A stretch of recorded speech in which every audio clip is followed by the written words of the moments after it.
Shri Krishna. This video is for Gita Olympiad 2025, and today I'm going to talk about Gau Seva. My name is Jagruti, and I live in Canada, so I cannot visit Gaushala physically, but this is part 3 on Gau Seva, where I'm going to talk about Gau Seva, importance of Gau Mata, and I'm going to have this video in Gujarati to reach out to Gujarati audience. ગાયનું પૂજન ફક્ત હિન્દુઓ માટે જ છે એમ માનવું ભૂલ ભરેલું છે. જેનામાં માણસાઈ નથી, જેનામાં માણસાઈ કે કૃતજ્ઞતાનો અભાવ છે, એ જ આવી રીતે ભેદભાવ કરતા હોય છે. પણ જે કૃતજ્ઞતાના ભાવ સાથે પ્રત્યેક માણસ માટે ગાયનું પૂજન બહુ જ જરૂરી છે. તેનો ઉપકાર સર્વ માટે છે. અને ભગવદ્ ગીતાના 6થા અધ્યાયના 32મા શ્લોકમાં શ્રી કૃષ્ણ ખાસ કહે છે કે જે યોગી પોતાની જેમ જ સગળા ભૂતોમાં સમદૃષ્ટિથી જુએ છે એ પરમ શ્રેષ્ઠ મનાયો છે. ગોસ્તુ માત્રા ન વિદ્યતે. ઋગ્વેદ. ગાયથી થનારા લાભની કોઈ ગણના જ થઈ શકે એમ નથી. જીવનના બધા સ્તરોમાં ગાયનું સ્થાન સર્વશ્રેષ્ઠ મનાયું છે, જે શ્રુતિ, સ્મૃતિ, પુરાણ, આયુર્વેદ વગેરેમાં તથા આધુનિક સાહિત્યના લખાણમાં જણાવાયું છે. ગાયોની સેવા કરવી, તેમનો વન ચરવા લઈ જવામાં ભગવાન શ્રી કૃષ્ણ જીવનનું શ્રેષ્ઠ કાર્ય સમજતા હતા. તેથી તેઓ ગોપાલ કૃષ્ણ કહેવાતા. તેમણે કહ્યું હતું કે ગાયો મારી આગળ અને પાછળ રહે, ગાયો મારા હૃદયમાં રહે અને હું તેમની વચ્ચે વાસ કરું છું. ગવા મધ્યે વસામી અહમ.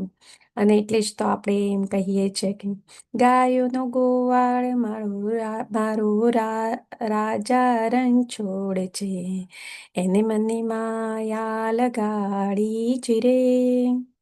અને એવી જ રીતે ભગવાન શ્રી કૃષ્ણ સાથે ગૌ માતાના ઘણા જ બધા આપણા પ્રભાતિયા પણ છે અને લોકગીત પણ છે. ઋગ્વેદમાં માતા રુદ્રાણામ કહીને સ્પષ્ટ કહ્યું છે, ગાય રુદ્રદેવોની માતાના રૂપમાં સમસ્ત સંસારનું કલ્યાણ કરનારી, વસુઓની પુત્રીના રૂપમાં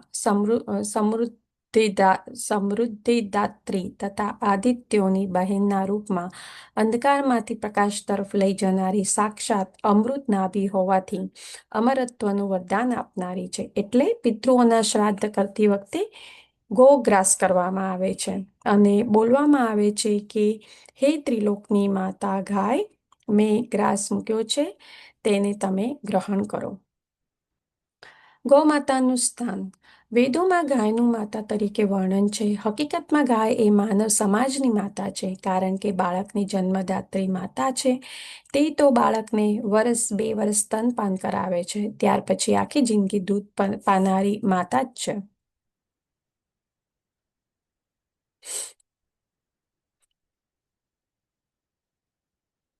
મહાભારતમાં ગાયના માટે સ્પષ્ટ લખાણ છે, ગાયઃ શ્રેષ્ઠ પવિત્રાશ્ચ પાવન જગપ ઉત્તમાઃ.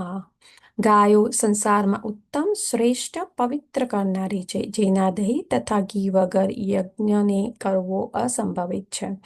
શરીરની પુષ્ટિ માટે જેટલું ગાયનું દૂધ મહત્વનું છે, તેટલું રોગ નિવારણ તથા પ્રાયશ્ચિત માટે ગૌમૂત્ર અને ગૌમય છાણનું પણ મહત્વ છે, એમ વસિષ્ઠ મુનિએ કહેલું છે. પુત્રના પ્રાણ હરણ કર્યા પછી પૂતનાના વક્ષસ્થળ પર રમતા બાલકૃષ્ણને ગોદમાં લઈ યશોદા માતાએ તેમની ચારે બાજુ ગોપૂંછ ફેરવી, ગૌમૂત્રથી સ્નાન કરાવી, તેના શરીર ઉપર ગોરજથી મર્દન કરી, કેશવના 12 નામોથી તેની રક્ષા કરી હતી, એવું શ્રીમદ ભાગવતમાં પણ લખેલું છે. ગાયમાં રહેલ દેવતાઓ. ગાયમાં 34 કરોડ દેવતાઓ સમાયેલા છે. દરેક દેવ દેવતાઓ દેવીઓનું સ્થાન ગાયમાં સમાયેલું છે. આથી ગાયને પૂજનીય મનાય છે. ગાય માતામાં ચારેય વેદો, અથર્વવેદ, સામવેદ, ઋગ્વેદ, યજુર્વેદ એમ ચારેય વેદોમાં ગાયનું મહત્વ જણાવ્યું છે. ગાયની પીઠમાં બ્રહ્મા, ગળામાં વિષ્ણુ, મુખમાં શિવજી, વચમાં બધા દેવી દેવતાઓ, રૂવાડામાં મહર્ષિઓ, પૂંછમાં નાગ, પગની ખરીઓમાં 8 પર્વત, મૂગમાં ગંગાજી આદિ નદીઓ, અને બંને નેત્રોમાં સૂર્યચંદ્ર, સ્તનોમાં વેદ તથા ગોબર, છાણમાં લક્ષ્મી આદિ વસેલા છે. આથી તે ગાય વરદાન આપનારી જ કહેવાય છે. ગાયના કાનમાં આપણી સમસ્યા બોલવાથી તે સમસ્યા દૂર થાય છે, એવી પણ કહેવત છે, એવી પણ માન્યતા છે. ગાયની પ્રત્યેક ઉત્પત્તિ એટલે કે દૂધ, દહીં, ઘી, મૂત્ર, છાણ તથા ચામડી, હાડકાં, વાળ અને શિંગડા બધું જ માનવ જાતને માટે ઉપકારક છે. પણ જ્યારે આપણે વાત કરીએ છીએ કે દૂધ, દહીં, ઘી, મૂત્ર, છાણ, એનો ઉપયોગ તો આપણે રોજિંદા જીવનમાં કરીએ જ છીએ. પણ જ્યારે ગૌ માતાની હત્યા, તેમના માંસનો મોટા પાયે ઉપયોગ કરવા માટે ગૌ માતાની હત્યા કરવામાં આવે છે, એ મોટી ચિંતાનું કારણ છે. અને એ આપણી સનાતન ધર્મની અને હિન્દુ ધર્મની અમ, એક પહેલ છે કે ગૌ રક્ષા અને ગૌ હત્યાને રોકવી. ઋગ્વેદમાં મંત્ર છે કે ગાયથી થનારા લાભની કોઈ ગણના જ થઈ શકે એમ નથી. ગાવોના પરમામિતા બ્રહ્મસૂત્રમાં 13-14માં ગાયનું માનવ સમાજના પરમ મિત્ર તરીકે વર્ણન કરેલું છે. ગાયનું સમાજમાં એટલું મહત્વ અને ગોભક્તિની ભાવના આપી છે કે જ્યાં જ્યાં ગાયના પગલાં પડતા તે ધૂળથી વાતાવરણ પવિત્ર થઈ જતું. તે લોકોમાં સૌભાગ્યશ્રીનું સૂચક દર્શાવ્યું છે. ગોધન એ આપણી ઐહિક સમૃદ્ધિનું મૂળ છે. ધનોમાં તેને ઉત્કૃષ્ટ ધન માનવામાં આવ્યું છે. આપણી જીવન વ્યવસ્થા કૃષિ પ્રધાન રહી છે અને કૃષિનો બધો આધારસ્તંભ બળદ, ગોપુત્ર અને ગાયો પર છે. મને યાદ છે કે મારું જે મૂળ વતન હતું ગુજરાતમાં, ત્યાં દરેક ઘરમાં એક ગાય તો રહેતી જ, ગાયને પાળવામાં આવતી. અને એ જ ગાયનું દૂધ, દહીં, માખણ જે રોજના જીવનના ઉપયોગ માટે કરવામાં આવતું હતું. પણ એવું પણ જોવામાં આવ્યું છે કે જે ગાયો એ વર્ષો સુધી માનવના કુટુંબને પાળી પોષીને પુષ્ટ કર્યા, પોતાના પુત્ર બળદને માનવીના સુખ માટે આપી દીધો, તેની ઉપકારિકાને માણસો ભૂલી જાય છે. અને જ્યારે ગાય દૂધ આપતી બંધ થઈ જાય છે કે એમનો ઉપયોગ રહેતો નથી, ત્યારે તેમને રસ્તે રઝળતી મૂકી દેવામાં આવે છે અને એમના ઉપકારનો બદલો અપકારથી આપવામાં આવે છે, અને એ જ મોટામાં મોટી ભૂલ છે. મહાભારતના અનુશાસન પર્વમાં ગાયની શ્રેષ્ઠતા વિશે ચ્યવન ઋષિએ સ્પષ્ટ કહ્યું છે કે આ સંસારમાં ગાયો સિવાય બીજું કોઈ શ્રેષ્ઠ ધન નથી. તેના ગુણોનું નામ અને કીર્તન કરવું, સાંભળવું, તેનું દાન કરવું, તેનું દર્શન કરવું, એની શાસ્ત્રોમાં ખૂબ જ પ્રશંસા કરી છે. ગવ્યા પ્રશસ્યતે વીર, મહાભારતમાં તેથી જ કહેવાયું છે કે તીર્થસ્થાનોનું સ્થાન, બ્રહ્મભોજન, મહાદાન, ભગવત સેવા, સમસ્ત વ્રતોની ઉપાસના, પૃથ્વીનું પર્યટન તથા સત્ય ભાષણથી જે પુણ્ય મળે છે, તે બધું જ પુણ્ય કેવળ ગૌ સેવાથી પ્રાપ્ત થાય છે. તો પૂજ્યમ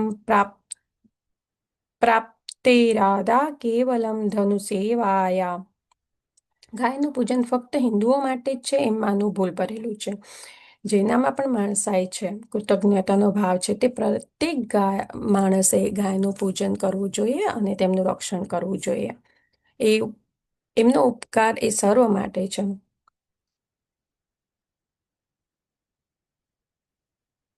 એટલે સમસ્ત ભારતની ચરિતાર્થ કરનારી ગાય એ ગૌરવપૂર્ણ સંપત્તિ છે. આપણે તેની પ્રત્યેની ભાવનાને યોગ્ય માન આપી તેના પ્રત્યેની કૃતજ્ઞતા વ્યક્ત કરવી જોઈએ.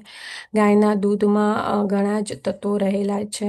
શરીરને જરૂરી બધા જ પોષક તત્વો છે. પાણી વગરના દૂધમાં 13% ઘન પદાર્થો રહે છે, બાકીનો ભાગ જલીય અંશ છે. આ 13%માં પ્રોટીન 3-4%, ચરબી 3-4%, સાકર 4-5%, ક્ષાર 0.5%, ખનિજો 0.5% અને વિટામિન 0.5%. આમ ગાયના દૂધ બી બહુ જ પોષક તત્વો રહેલા હોય છે.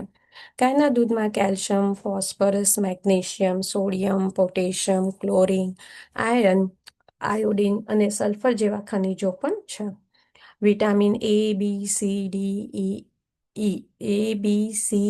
E અને K પણ હોય છે. વિટામિન B12 પણ હોય છે. બાળકો, વૃદ્ધ, સગર્ભા, બીમારી અને અશક્તોને માટે દૂધ ખોરાકની ગરજ સારે છે અને તેઓને દૂધમાંથી પૂરતા પ્રમાણમાં પોષણ મળી રહે છે. ભેંસના દૂધ કરતાં પણ ગાયનું દૂધ વધારે સુપાચ્ય અને પચવામાં હલકું હોય છે.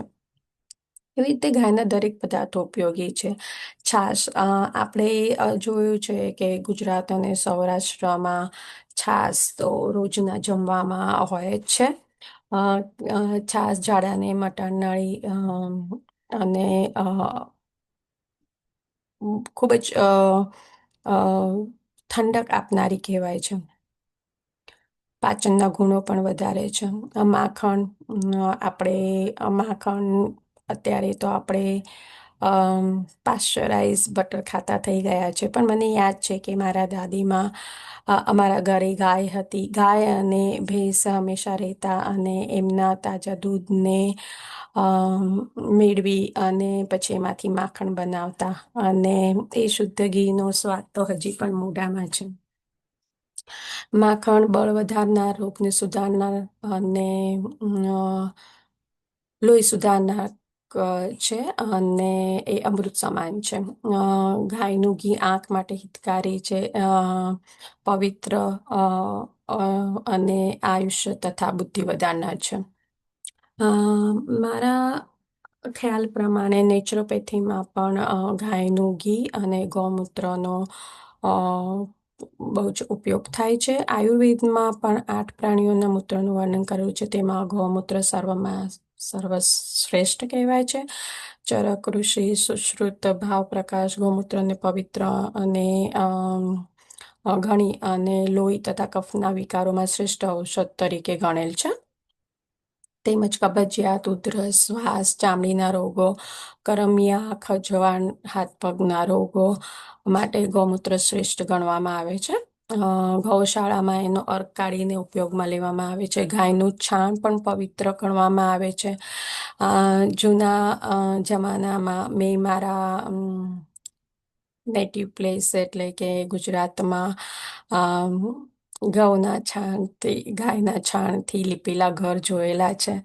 એટલે ઘર લીપવામાં પણ તેનો ઉપયોગ કરાય છે અને તેનાથી પવિત્રતા જળવાઈ રહે છે. અને અત્યારે પણ જ્યારે આપણે કોઈ યજ્ઞ કે વિધિ કરવાની હોય છે ત્યારે ગાયના છાણથી એ સ્થળને લીપીને પવિત્ર કરવામાં આવે છે. એટલે દરેક ધર્મમાં ગાયનું મહત્વ છે. હિન્દુ ધર્મમાં તો ગાયને પવિત્ર માતા તરીકે પૂજનીય ગણાય જ છે. ગાયના દૂધ, દહીં અને પ્રસાદીમાં પણ એક પ્રસાદી તરીકે મનાય છે. આપણે જ્યારે પંચામૃત બનાવીએ છીએ ત્યારે પણ ગાયનું દૂધ, ઘી, દહીં નો ઉપયોગ કરવામાં આવે છે. ગાયનું ઘી બીમારીઓને દૂર કરે છે.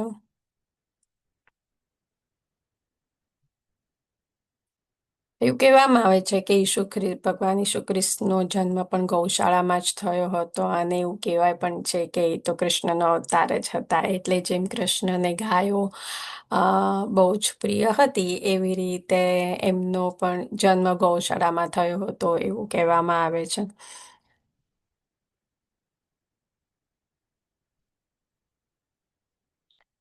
ભગવાન બુદ્ધે પણ ગૌ હત્યાનો વિરોધ કર્યો હતો અને ગાયને માતા તુલ્ય ગણી હતી.